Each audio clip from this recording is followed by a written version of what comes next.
తిరుప్పావై ధనుర్మాస వ్రతంలో మనం ఆంతర్లీనంగా ఉన్న విషయాన్ని తెలుసుకుంటున్నాము. అందులో భాగంగా 29వ పాసురంలో అండలమ్మవారు కృష్ణ పరమాత్మకి పర అంటే ఏమిటో చెప్పేస్తుంది.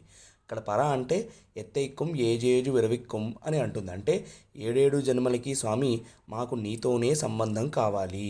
నీ రూపము, నీ ఆయుధములు, నీ భూషణములతో మాకు పని లేదయా, మాకు కేవలం నీతోనే పని ఉంది. కాబట్టి నువ్వు పరమపదంలో ఉంటావా, అయోధ్యలో ఉంటావా, రేపల్లెలో ఉంటావా, ఏదో నగరంలో ఉంటావా, లేదా అగ్రహారంలో ఉంటావా, మాకు అనవసరం.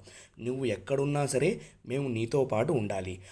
మాకు ఉన్న ఈ సంబంధం ఎటువంటి సంబంధం కావాలి అంటే దశరథ మహారాజు గారి సంబంధం కావాలి.